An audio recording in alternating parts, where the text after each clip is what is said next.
Hey everyone, and welcome to Dr. Abu RTN Academy channel. Today we are going to discuss part 5 of the first file of University of Debrecen. This part actually it was available in the seminar, but it was missing in the lecture slides. Okay, and based on the request of the students, I'm going to explain it here very quickly as requested. Just we'll run through it. And the first slide here, just it talks about the summation. If you have sum of xi means the sum of all x's. Xi means I could be 1 or 2 or 3 or 4 and so on. So it will be x1. Every time I replace I with a new number, okay? x1 plus x2 plus x3 and so on. Okay, so every time I put a new one and the sum means plus. So every time I put 1, 1, 1, 1. So x1, next time x2, x3, x3, x4. Every time increasing by 1. Okay, so sum of xi starting from I equals 1 and ending by I equals 10. It will be x1 first time, but I1. Second time I put it with 2. Third time, but I with 3. Up to reaching the limit, the end point, which is n. It could be 5, could be 6, could be whatever. Okay, the same thing here. If I have x minus x bar, x mean, both of them x minus x bar, between bracket a square, all of them a square. So if I see the sum of them, so it will be the sum of everything inside the summation mark. So it will be x1 minus x bar, because x bar is not changing, it's fixed. Okay, it doesn't have I here or anything. So it will be x1. Every time I change I, put 1, next one, and so on. So x1 minus x bar square plus, because the summation. The same thing will be repeated again. Okay, the same thing plus x2 minus x bar square plus, next time put x3 and so on until we reach xn. Sometimes you find it in this formal form, which is summation of xi starting from I equals 1 up to n. Sometimes just you find it xi, summation of xi, and just put I. So I is changeable variable, every time it will be changed. Sometimes you will not find I at all, it was sum of xi, so all available x's, okay, x1, x2, x3, all individual in my sample, okay. Sometimes you find very simple summation of x, so all of them they have the same meaning. This one is the formal one, which has the start and the ending point, which is the more accurate, but for simplicity sometimes we are using this other type of notations. Coming to the function, if we said function means something equals something, something is function equal and it is function of it, okay. So if I have y, for example, you are older than your brother by 2 years, so you are y. If you are y and your brother is x and you are older than him by 2 years, so your brother is x and you are older than him by 2, so x plus 2. So if your brother is 6, you'll be 6 plus 2, so you will be 8, okay. You will be 8, 6 plus 2. If your brother is 30, you will be 30 plus 2 equals 32, okay. So your age is depending on him or related to him. This is called function. So you are function of him, okay. So in this, if I say that, okay, if your father take £5 or $5, you will get 2x, 2 times him. So you are equals 2x. If your father gets 5, you will get 2 times 5 equals 10. If your father gets 30, get 2 times 30 equals 60, and so on. So in this case, you are function of him. Y is function of x. This is called function. So what is the input I put here? I put every time here x. I put x5, and then I get y. So x is the input, and y is the output. But for each function, it is not open that I can put any value. Some of the functions I cannot put negative value. For example, if I am checking the mass of the people or the time, I cannot put negative value. If I'm checking something which is integers, okay, how many people, I cannot put half or quarter, decimals. So I have domain for each value. Domain means the possible values which I can put as input. What are the possible value? Okay, for example, if I said I'm throwing a dice, the dice, all the possible values for x here in this case will be 1, 2, 3, 4, 5, and 6 only. I cannot use int. So their domain is from 1 to 6, only integers. Okay, even decimals are not allowed. So it's 1 to 6 and only whole numbers. So this is called the domain. Domains, all the possible, domain of a function is all the possible inputs, all the possible values of x, okay? And then, since I have the range of input, say for example, x starts from 1, 2, up to 6, and y end up 2 to 12, okay? 2 to 12. So these are the corresponding values. So 1, 2 will be the corresponding value. This is the input, and 2 will be the output. 6 will be the input, and y will be the output, okay? I have the answers, or the values of y. So the values of y, after I put all the inputs, okay, say for example, all my answers start from 1 up to 12. So the answers or the outputs of my function starts from 1 and then that was 12. So this is called the range. The range, the minimum input minus the maximum input minus the minimum input, okay? So of all my possible answer, okay, if I've presented my data here on a line, okay, let us assume 2, 4, sorry, 0, 2, 4, 6. If I set my data here from 1 to 12, okay, as per the example here, from 1 to 12. So this, the output, this is my y values. If my y values from 1 to 12, so this is called the range of the possible data. So I said, what is the range? Is my data, all the outcomes are from 1 to 2, all the answers of my function from 1 to 2, or from 1 to 5, or from 1 to 10. I have a wide range of answers from 1 to 5 or 1 to 12. So if it is 1 to 12, so this is called the range. So the range will be 12 minus 1. The answer y, the biggest y, the maximum y minus the minimum y. It calls the range, okay? So the range of my data, of my function, is corresponding to the output, all the possible values in my example of my function, okay? The maximum minus the minimum called the range. So here, if we look at this example, which has been given here, let us erase this one. Okay, so in this example, the function fx equals x squared. So I can write fx, write it as y equals x squared, or fx, okay, because fx, the function of x, is y. Y is the function of x. So I can write fx or y equals x squared. So what is my domain here? What is the possible value which I can give for x? I can give any number, because any number can be put in x and I'll get x squared, okay? So if I put in x -1, the answer will be -1 squared equals 1. Positive 2, it will be 2 squared equals 4. Minus 2 or -2, it will be -2 squared equals 4. -3 squared, 9. Positive 3, also 9. So all the answer which will come to me, it will be positive, because this is a square, okay? So my range or my output or answer will be any positive number, okay? And also it could be 0, because 0 is not positive or negative. So here, how to plot the measurement data. I have a set of measurement data and they give me 5 rules here. First thing, he said that I have to adjust the deviation of the horizontal, okay, and vertical axis. Okay, I have to adjust them, make them covering the whole range, okay? All possible values for x should be covered here, and all possible values for y, okay? The second thing here, I can start x-axis from 2. It's not mandatory to start from 0. And y-axis also I can start from 20, 30, whatever.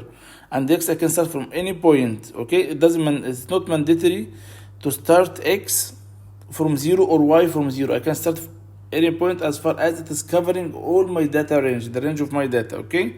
So I can start from any point, but in case of I have the origin, my data or my line include the origin, or the origin will pass, the line will pass through the origin, it is known. For example, if I have a race and I did not start, so at time 0, the distance ran by the racers, okay, or the athletes, it is 0. So at time 0 they did not start, so the distance traveled is 0. So in this case, x equals 0 and y equals 0. So in this case, I have to represent the origin. So it says here that adjust the deviation of the horizontal and the vertical axis so that the measured or calculated data point must be in the range. So all of them should be covered. I should not have a point here outside the range or a point here above y-axis, okay? If the origin is used, the best fit line which I have to draw for fitting line crossing the origin, make sure that the origin is displayed. I have to show the origin here, okay? Or at least when I draw the best fit line, it has to pass through the origin. If the origin is, in my case, it is happening. So if x is 0, y is 0, I have the best fit line has to pass through the origin here, okay? So it says that make sure that the origin is displayed even if the measured or calculated data range does not include the origin. But I know that the origin, the data will pass through the origin. At time 0, distance will be 0, or whatever variable it will be 0. So x will be 0, y will be 0. I'm sure that it will happen. So any best fit line I will draw here or there or anywhere, it has to pass through the origin, because I know that the origin will happen. So it should be 1 point on my best fit line. Then adjust the deviation. When I adjust the deviation 0, 2, 4, 6, I'm trying to adjust them so that the ticks coincide with the grid. I have the grid here 2, 4, 6 or 0, 2, 4, 6, and I have some reading or mean reading which coincide with the reading at 6, exactly at 6. So better to have 2, 4, 6. So the reading exactly will be matching with the x-axis. No need to count in between here and here. So, or at least to minimize the number of counting in between, okay? So if I have 1, 3, 5, so better to adjust it 1, 1, 3, 5 rather than 2, 4, 6. If I have 2, 4, 6, most of them, so I have to use it. If I have 0, 5, 10, 20, so I have to make it 0, 5, 10, 20.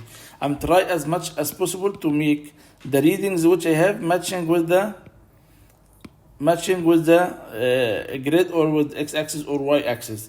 So here it says that adjust the deviation on the axis. These deviations jump by 2 every time, or by 3, or by 1, or by 5. Adjust them so your text here matching with them. No need to go and count in between and interpolate it or say it's clear, not clear. I have an error in the reading. So adjust the deviation so that the text coincide on the grid, on the graph. Assign a round number to the deviation. Don't say, okay, this one is 0 here, 1.15 here, 1.21, and so on. No, try to make it round numbers, okay? 0, 5, 10, 15, 1, 2, 3, 4, 2, 4, 6, 10, 20, 30, and so on. So assign the round numbers to the division, like 1, 2, 3, 4, not 1.2.8, 1.285, and so on. The numerical number assigned to x-axis and y-axis could be different. Here start from 0, my next step is 10, is 2. 0, 2, 4, 6. But on y-axis I have 0, 10, 20, 30, and so on. So the pitch here or the step is different. So the numerical value assigned to text on the two axes can be different. Always label the axis. Don't forget, this is one of the most important points. Don't forget to label the axis. Right, this is x-axis, this is y-axis, this is the time, this is the distance, and write the unit as well, meter, centimeter, millimeter, okay? The quantity and the unit has to be shown.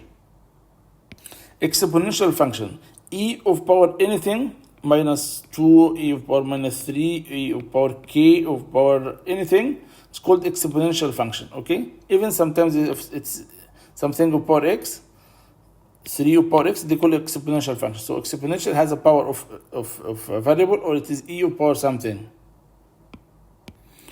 So exponential function means e of power something, okay? And even here if you look at e, it has the variable x in the power itself. So the variable in the power, okay? Like this example, y equal y naught. Y naught, the initial y, when the time was 0, when x-axis was 0, it's called y naught. So here this is y.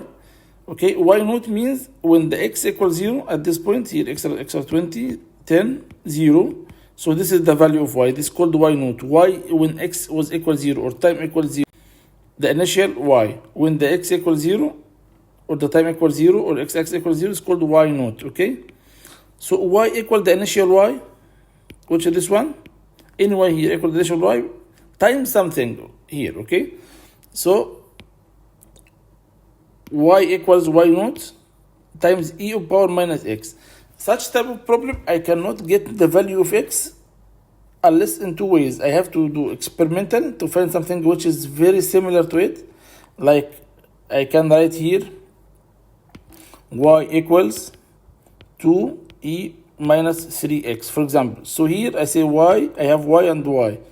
I have y naught and I have 2. So y naught equals to e and e minus 3. So k equals 3 in this case. Just by similarity, if I can convert my function to have such shape, so I can get k. The other way, which we are looking at actually, the other way, this is just experiment. You have to try it or to find a way to get it. Okay? But the other way which we are looking for is len function. So in order to get x down from the power, here it is in the power in the top, len e of power 3, if I said e of power 3, if I get len of it, it will be equal 3 len e, which equals 1. So it will be 3 times 1 equals 3. So if I have e of power minus kx, I want to get the value of x. So for example, this equals y. Let's assume it is y. It is not the case here, but let's assume it's y. So if I get len for the two sides, so it will be len y equals len e minus kx, power minus kx. Okay, I have done len to the two sides, so len y will remain, len y could be len 2, len 3, or whatever, the value of y equals len e, it drops the power before the len, okay? So it will be minus kx, and that's it, because len e equals 1. So it will be minus kx, just to drop the power. And len and d will cancel each other. You can consider them cancelling each other. So it will be minus kx, okay? So now we knew the exponential function, any function which has e of power something, okay? And here they have the variable here, x in the power itself. As I told you, in order to get this one down, so if I have y equals e of power minus kx, if I take len to the two sides, len here and len here, so what would happen? It will be len y equals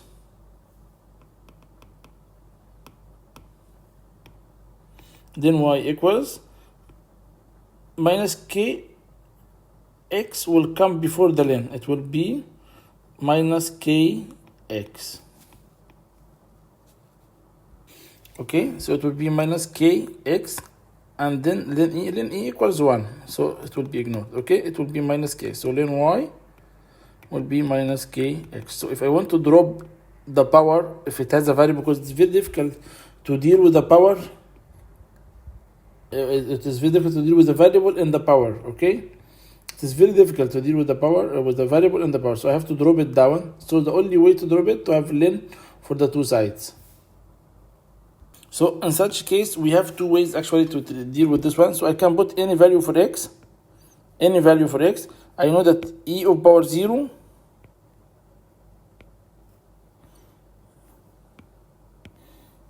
equals 1, and e of large number 1 million, 2 million, infinity, it's almost equals to 0. If it's infinity, it will be 0. If it's a big number, also it will be 0 on the calculator, okay? So if the power of e is very big, million, 2 million, 100 million, it will be 0. If the power of e is 0, it will be anything which of power 0, it will be 1, okay? And e, if the power of e is infinity or 1 million or 2 million, it will be 0, okay? So here I have two ways to deal with this formula, the exponential formula. I can substitute here both the value of x equals 1, x equals 2, x equals 3, and so on. So every time the power of e will increase, e of power minus 1, minus 2, minus 3, and minus 4. And so because the power here of e is negative, so every time if x increases, the number will decrease. So e of power minus million or minus infinity, it will be equals to 0, okay? So every time when the number increased here in the power, when x increased, this minus will increase, so it will be very closer to 0. So here y naught is the y when x equals 0, which has a fixed value. The intersection between the graph, which in this case it is 55, for example, okay? So I can put it 55, okay? Or whatever the value it comes, okay? Y equals 55, e of power minus kx, okay? So every time x increase, the minus power will increase and it will go to 0, because e of power minus infinity, if the number is increasing, it will be equals to 0. So I find that every time when x increases, what happened? X was 20, it became 40, 60, 80, 100. X is increases. Then y is decreasing, because if x increases, the e of power minus kx will increase, will tend to be 0, will go towards 0. Okay, e of power minus kx, this number will increase, and e of power negative big number, it will be tends to be 0. Okay, so this number will decrease, it will be going to 0. So 0 times anything, it will be 0. So y will be very closer to 0. But in reality, it will not reach 0. It will reach 0 only if x equal infinity. Okay, so it will be tending to be 0, going very close to 0. But in reality, it will go to 0 when x equals infinity. So it will keep increase, and x will increase here. So when x equals infinity, it will be minus infinity, e of power minus infinity. So it will be equals to 0. Okay, so another way of representing it, rather than substituting the value of x and represent y, put x by 2 and check y, put x by 20 and check y, put x by 40 and check y, put x by 40 and check y, and so on. So find that every time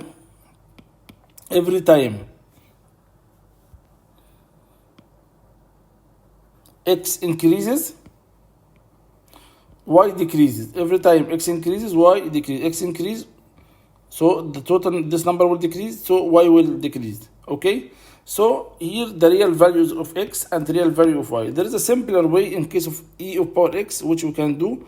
We can try to make them to 1, because here for the exponential function, it always goes down. So the biggest value is the initial value. So y naught is the biggest value, the maximum value which we have. So if y becomes the maximum value which y can take, it will be equals to y naught. Okay, the maximum value, it will be y naught. So here the maximum value will be 1, y naught divided by y naught, which equals 1. Okay, so if I convert this formula, rather than having y equals y naught y equals y naught times e of minus kx, I just put divided here by y naught and here by y naught. Okay, so y naught will cancel with y naught, so I have y divided by y naught equal minus e minus kx. Okay, so as far as x increases, if x increased, so this will become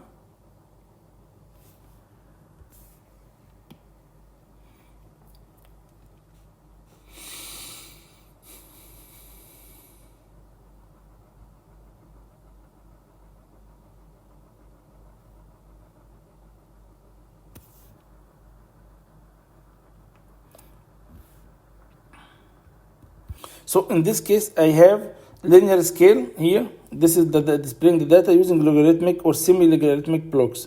So here my scale is 0.2, 0.2, 0.4, 0.6, 0. So every time I jump by 0.2. But if I look at this scale or any other scale, I might have other scale which is 0, then 100, then 10, then 100, then 1000, then 10,000. So in such a case, I cannot say that I can draw them in the same normal scale, because the step here between this one and this one should be equal. 0. Between here 0 and 10, so next one should be 20, 30, 40, and so on. But here I'm jumping multiplies.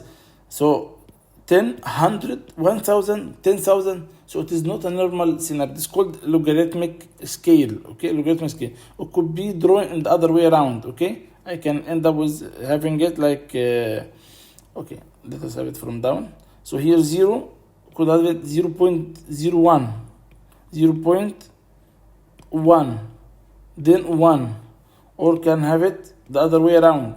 Here 0, here 0.1, 0.01, 0.001, 0.001, and so on. So here the step is not equal. Okay, I'm not jumping equal distance every time. This is called logarithmic scale, like this one, which we have here. This is logarithmic scale. Start with 0.001, and then 0.01, 0.1, and then 1. Okay, it is called logarithmic scale, which allows us to represent a big variety of data, okay, from 0, for example, to 10,000, but on logarithmic scale. This is called the linear scale because the step is equal every time. So I can have it here, y, in this example here, y divided y naught equals minus kx. If I want to get kx down, I have to have ln for the two sides. So ln y divided y naught equals ln also. I apply ln here and the ln there, okay. So ln e minus kx. So minus kx will come down here before the ln, and then e will cancel each other. So minus kx, okay. If you remember, we have y equal mx plus c. If it passes through the origin, so c will be cancelled.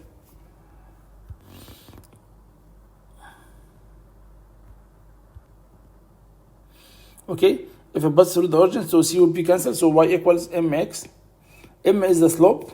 So here in my case, minus k will be the slope. Okay, minus k will be the slope of the line. If I represent, let us clear this one so we can read it. So if I represent y-axis, then y divided y naught. Okay, so every time I substitute x, the gradient will be minus k or k, but it's in negative. Okay, so this is the formula. Ln y divided y naught equal minus kx. So the slope here will be minus k because it's negative. It goes down. Okay, and this is exponential form. The benefit of having ln to represent ln give us straight line. So the ln can convert the exponential formula which we have, which is a curve, can convert it into line. So if I want to convert curve into line, in the case of the exponential, I have to have ln. You can see here we have e. So e usually it has to be a curve. Okay, the function of e, if I want to represent it, it has to be a curve. But now, if I have ln of this one, I'll get a value, maybe 10, 15, 20, 30, whatever. And minus kx, it is normal, like straight line formula, okay? If I put x by 2 and k by 3, it will be minus 6 and so on. So also the values, so it is a straight line formula, okay? Straight line formula, so it will be straight line. So usually the benefit of having ln, converting the e function to ln, to convert the curve into a straight line. Okay, so here by having ln, I was able to convert this graph from curve to straight line. The third graph here talks about the logarithmic scale. So I have y divided y naught in the problem here, the original one, y divided y naught, okay, equals e to power minus kx. I can represent it and get a straight line also without having ln, but using the logarithmic scale. So these are the two ways to convert the exponential function from curve to straight line, either by using logarithmic scale like 0.001, 0.01, 0.1, and so on. So this will be y divided y naught, okay? Y divided y naught, because the maximum here will have 1. Okay, the maximum will have 1. Okay, you notice that the maximum which we have here is 1. So by converting it into logarithmic scale, okay, by dividing it by y naught, or by having ln to the two sides, and by having ln to the two sides, I'll end up with this formula, which is a straight line formula. Okay, so this is y and this is x. Y equal mx, straight line formula, where m equals minus k. And this one, if I represent by logarithmic, but subject to should be equals to 1. Y side should be equals to 1. The maximum value of it should be 1. Okay, so I have to divide y by y naught. So the derivation of linear functions, okay, or what we call it differentiation also. So we have taken the math earlier that differentiation, that if I want to get the differentiate of this, it will be dy, because my function is y, dy by d, the variable. What is the variable? X by dx. If it is t, it will be dy by dt. It depends on what the variable I have here. If it is x, it will be by dx. If it is t, it will be by dt.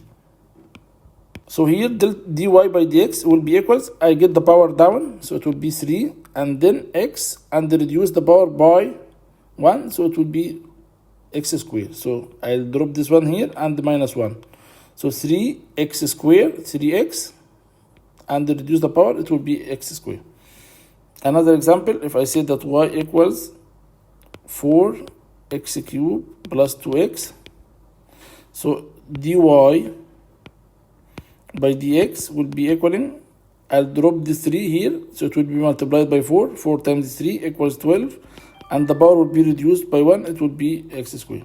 This is for the first term. For the second term, I'll drop the power here, which is 1.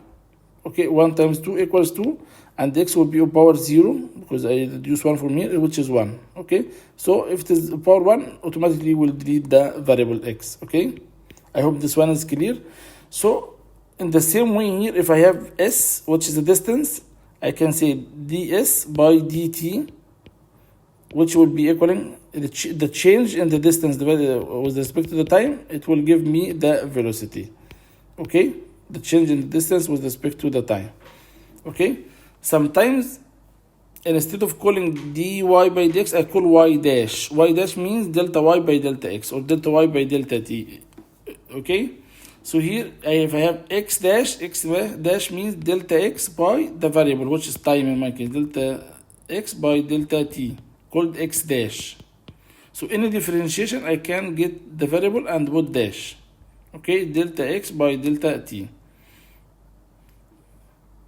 So x dash equals v velocity equal delta x. Here delta, if it is big, it will be delta x by delta t. If it is smaller size, smaller interval of time, it will be dt, which we have in the differentiation.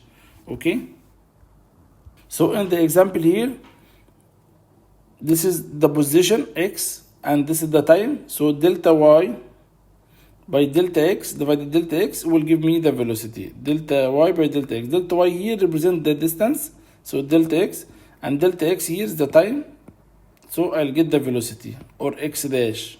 Okay, so x dash equal v equal delta x by delta t. Delta x means x2 minus x1. Okay, this is x2 minus x1 delta x, delta here, because this is x. Okay, here the height here is x2, the height here is x1, so x2 minus x1, and here for x-axis, this is t2, and this t1, so t2 minus t1, so I'll get 20 minus divided 10 equals 2 meters per second. Here also it talks about the slope of the curve. For the curves, I have infinite number of slopes. So at each point, I can have a slope, different slope. I can have a slope here at this point. So at any point here, I can have a slope. I just draw tangent and get any 2 points on the tangent here, and check delta y of this tangent divided delta x. Okay, so I get the slope at this point. I have another slope at this point. I draw another tangent and get delta y and delta x for the new tangent, and so on. Okay, so here for this curve, for example, I have just to identify the point. So at t equals 60, okay, I can get the tangent at it. Just come to t equals, go to t equals 60 and draw tangent and get delta y divided delta x. At t equals 30, I can get the tangent. I just draw the tangent here and get delta y divided delta x. So the slope equals delta y divided delta x. Delta y in my case, it's the position, and delta x, which is the time. So if I have distance x and another variable time, if I want to get, if I have x, if I differentiate x with respect to time, distance divided time, I'll get the velocity. Okay, if I differentiate the velocity delta v divided delta t another time, so I'll get the acceleration. So this is called acceleration, the differentiation of one variable. I got the next step, the higher step. So if I differentiate the velocity, I'll get the acceleration. If I differentiate the distance, I'll get the velocity. So again here summary, if I want to differentiate dy by dx, okay, so I just drop for each term, I drop the power here, so it's 3, it will go here, but find another 3 here, so 3 times 3 equals 9, and I have to reduce the power by 1, so it will be 2, plus, here it's power 1, so if I 1 multiply 2 equals 2, and this will be x to power 0, which is 1, so no need to write it, okay? So usually when I have 2x only, or 3x, or whatever, any constant times x, it will be the constant itself, okay? So it will be only 2, because this one, they will disappear, okay? If I have, just like the second example which we have here, so this is if you have constant, c constant, like 2, x, so the derivative of it, it will be c only, it will be the number. See, the derivative of 2x is 2, okay? So if I have y equal x of power n,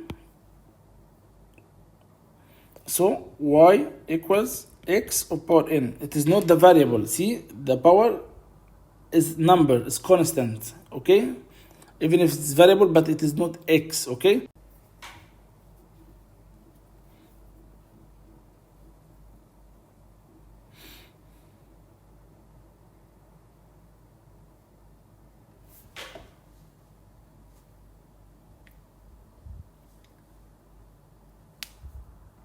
So just in case if you want to just to remember it, you remember we said that we have y equals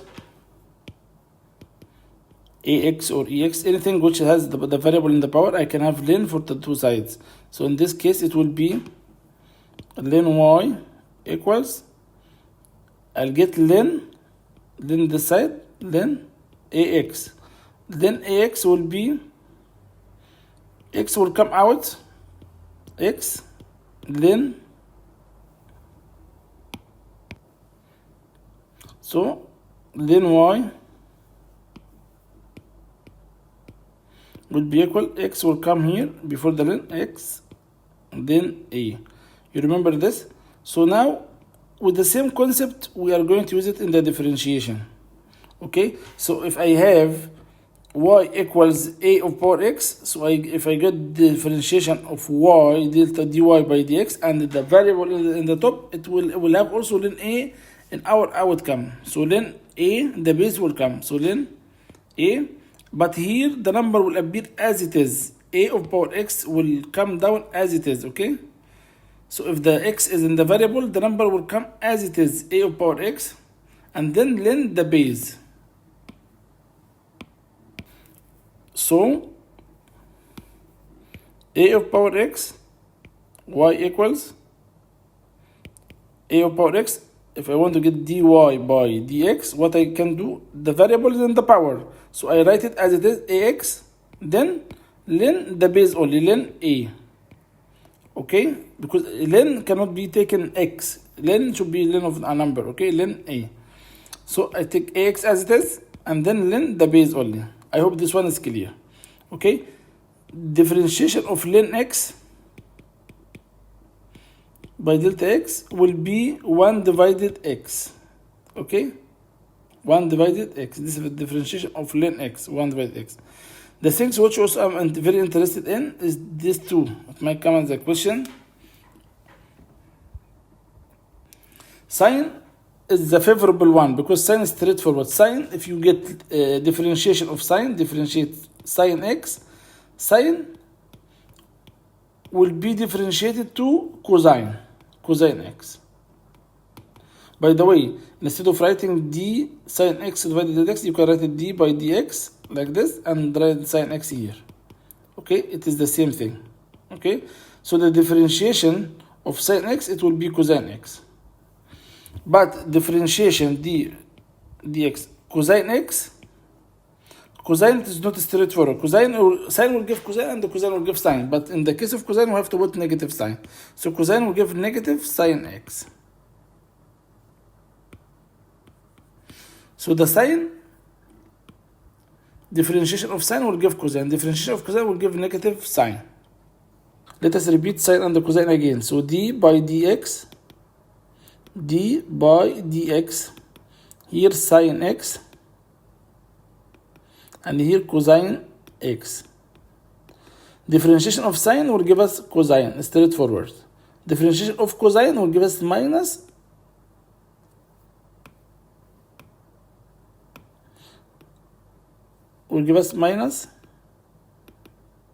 sine x.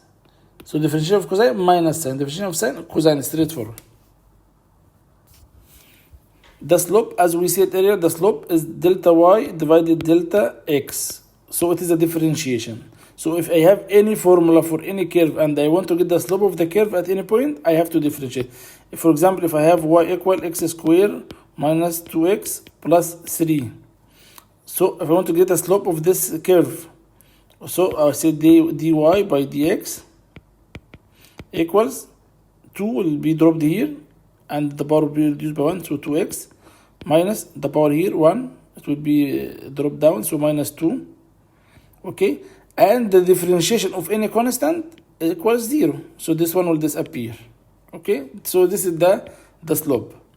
Okay, but there is no value. I didn't get 5 or 2 or 3 or 5. I didn't get any number. I get just x function. Yes, because this is a graph. This is a quadratic form of power 2. I must get the point. Then when I substitute by x, I can get the gradient here. And also, if I have another x, I just draw a gradient here and I get the slope at the other point.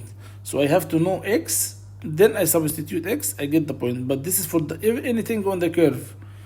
Anything on the curve, it will be subject to the dy by dx. So if the formula of any curve, y equal x squared minus 2x plus 3 or any other formula, so just differentiate it dy by dx, you will get the slope or the gradient, okay?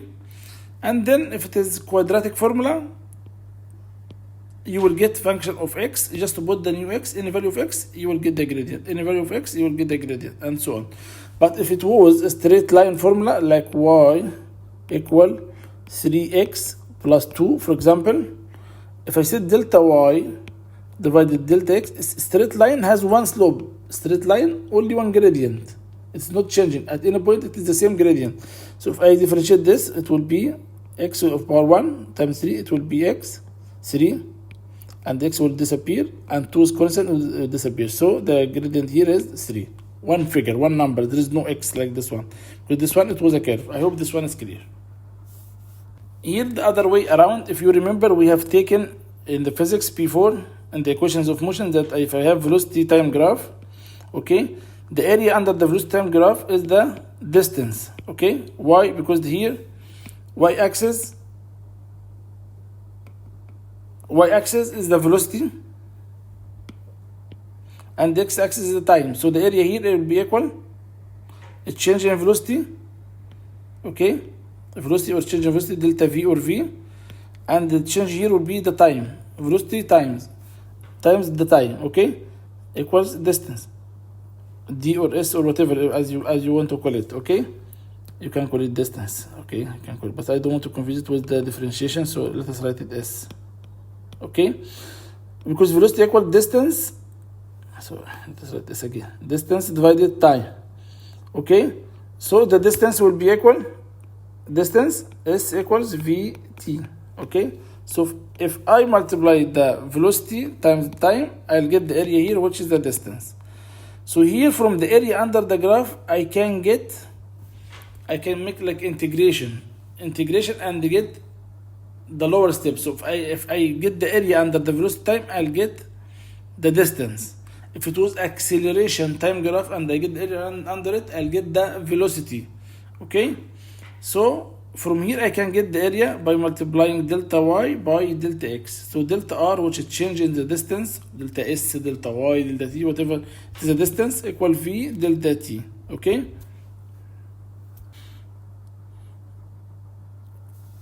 This one was the area of a square, v delta t. Here coming to a graph, which is a line, so the area under it is the area of triangle. So it will be half, okay, the area will be half the base, which is time, and the height, which is velocity, okay? So the area will be half velocity times the time, okay? Half the velocity, change the velocity times the time, okay? But I have the velocity equal, if you remember, acceleration equal velocity divided equals velocity divided time. So the velocity equals at, right? So I can substitute here the velocity at, so it will become half at, and they have another t here, so half at square. Okay, so from here they came to the idea of the integration. So now when you do the differentiation, if you want to get the slope, okay, or the maximum value or the minimum value, so you remember that we said that the differentiation is talking about the slope or the gradient, okay? That's why if I want to get the slope of any curve, the slope, which is velocity or whatever, I have to get dy by dx, so I can get the slope, like the example which we just given here, okay? So if I have a curve which is turning up or down, for example,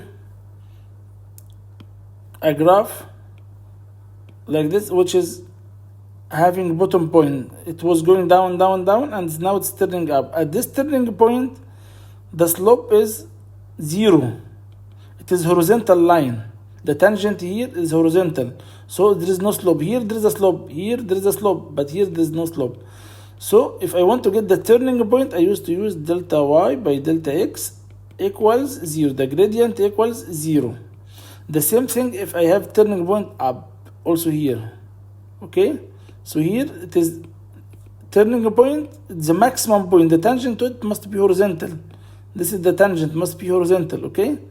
So its slope is 0. So if I want to get the maximum point or minimum point, I have to get delta y by delta x of the graph. Okay, for example, y equal 2x square plus 3, for example, okay? So this, I get delta y divided delta x, and they equals it by 0, then I can get the point where the minimum point or the maximum point. It's called the turning point, okay? Just for info before jumping to the integration. Integration, the main concept came if I want to find area under graph. Under the triangle area, I can get it easily, okay?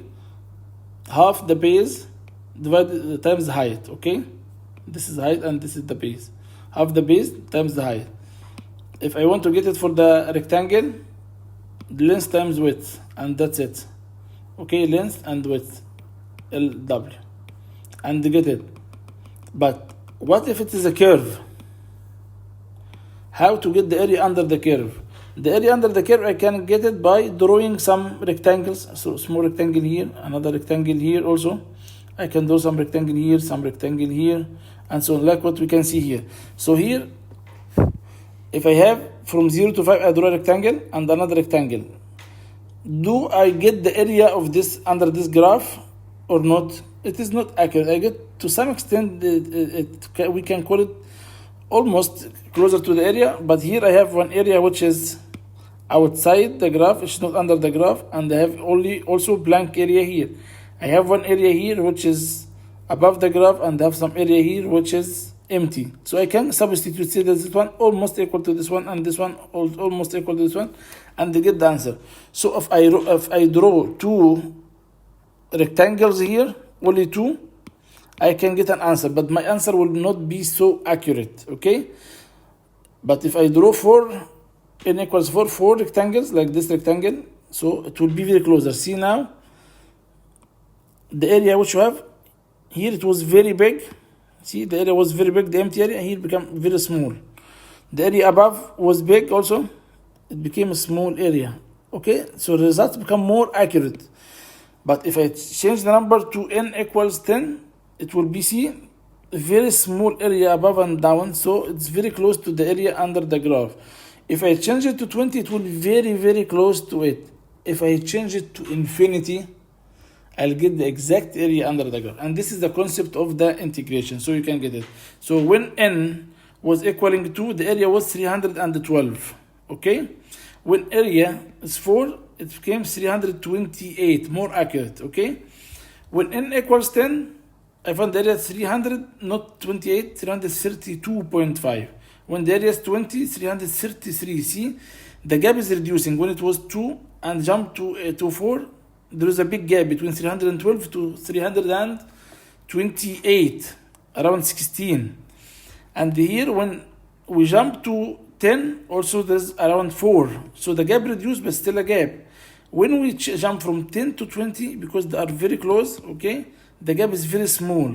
So now the gap is getting narrowed, smaller, and so I'm going toward the right answer. Okay, so now the changes 332 becomes 333, very close. If I change the number to 50, it will become 333, the same number, but the decimals only will be different, 333.3. If I make it 100 and 100, it will be 333 and 0.3 also, 333.3, but I have the hundreds and thousands, okay, will appear. So I get more precise. If I change it to 500, and it will be 333.333. If I change it to 1000, it will be 133.333, the same number. So I'm going closer and closer. This is called integration. This is the concept of the integration. Okay, so if I'm going from area A to area B, okay, I can have every time, I can have a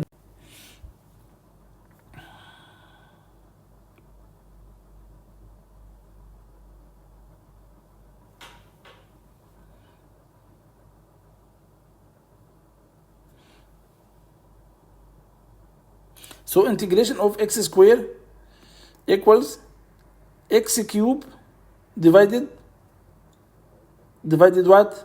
Divided the new power, which I have here, divided 3. So I have to add one. Integration is opposite to the differentiation. So it will be x cube divided 3 plus constant. This constant could be 5, 7, 8. It will be constant, always constant. So if I have integration, but I have the limit from, for example, from my starting point on the graph here, from 4 to 6, for example. So I have to put here the start point and the end point. So it will be one time.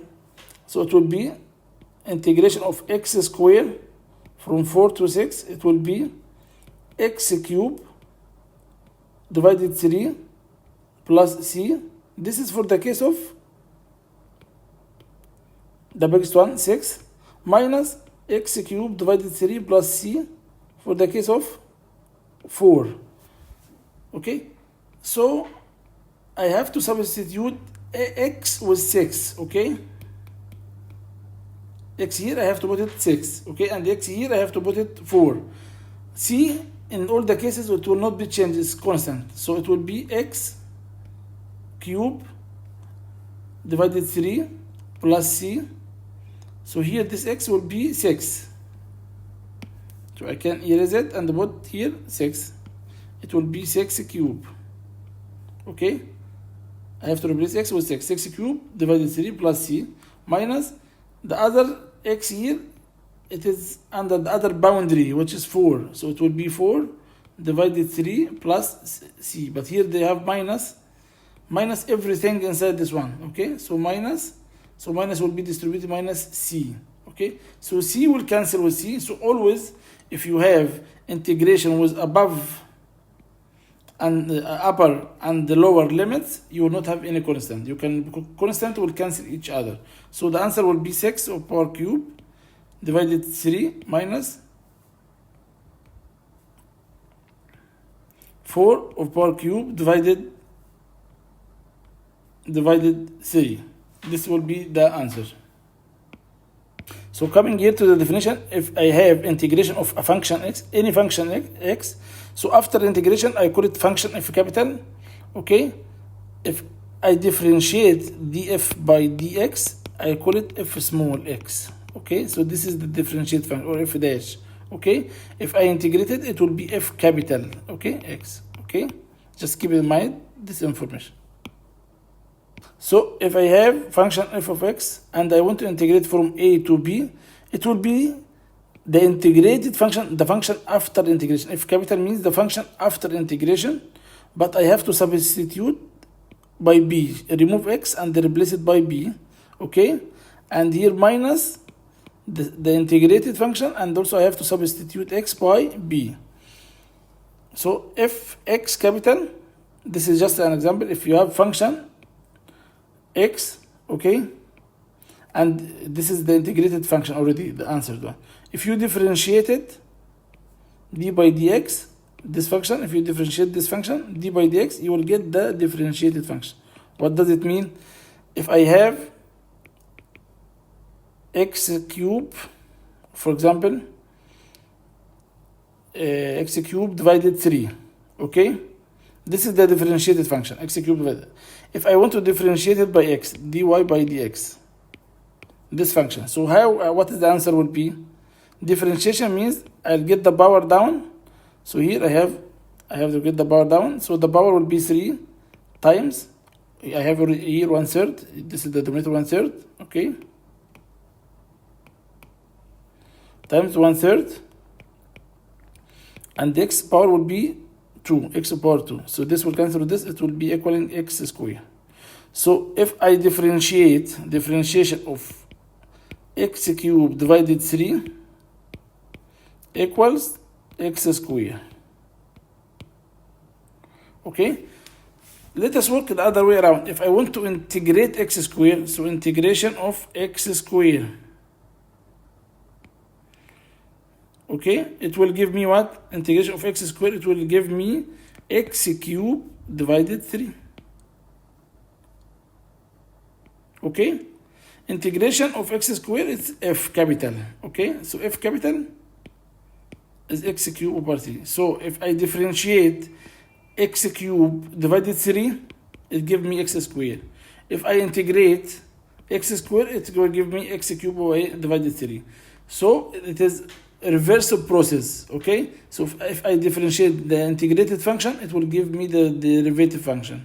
If I integrate the small one, the derivative function, it will give me the integrated function, and the other way around. So again, integration of x squared will be, I increase the power by 1, x cubed divided the new power 3. Then I have to add c if there is no limits here. If there is limits, no need to add c constant, because this constant I have to calculate it. But if I have limits, like all the examples which I have in the statistics here, I always have limits, so need to have the c, because c, it will be cancelled, because I have to have the upper term minus the upper term minus the lower term, and each one of them will be having c. So c minus c, it will be 0, always cancel each other. So no need to write it, okay? Okay, so it will be, so integration of x squared will be x cubed, we increase the power 1 and divided this one, okay? Differentiation of x cubed divided 3 by dx, it will be, I have to add, it will be, it's equal to differentiation of dy by dx, just for simplicity, 1/3 x cubed. I didn't do anything, just I rewrite it again, because here 1/3, okay, times x3. I didn't do anything, I didn't answer the problem yet, okay? Just I write it in this way. So the differentiation will be, I have to drop the power, so 1/3 times the 3, which will come from the power, okay? Times 3, and x, I have to reduce its power by 2. So 3 will cancel with 3, so I'll end up with x squared. So the differentiation of x cubed divided 3 will be equal to x squared. And the integration of x squared will give me the same thing. I hope this message is clear. So let us take this example with boundaries. We have, as we can see here, we said from 0 to 10, or from 0 to 5, from 0 to 5. From any limit, I can give x from 0 to 5. So I want to calculate the area here from 0 to 5. If I want from 0 to 10, so all the area from 0 to 10, okay? The area from 0 to 10, okay? So here, integration of x squared from 0 to 10, it will be equaling, just I integrate x squared, integration of x squared, as we said, it will be equal x cubed, increase the power, and divided by the new power, okay? It will be x cubed divided 3, and we put the upper limit here, 10, and the lower limit, 0, okay? So I use this one time with 10, minus 1 time with 3, so I use it, it will be x divided 3 with the 10, so I replace x with 10, it will be 10 of power, I replace here, substitute, so it will be 10 of power 3 divided 3 minus the lower boundary is 0 power 3, I put 0 here, 0 power 3 divided 3, okay, this will be 0, so it will be 1000 divided 3. This will be the answer. Okay, and here just they emphasize that it is a reverse operation, that the differentiation of x cubed divided the 3 d by dx of this will give you x squared again, and the integration of x squared will give you x cubed divided 3.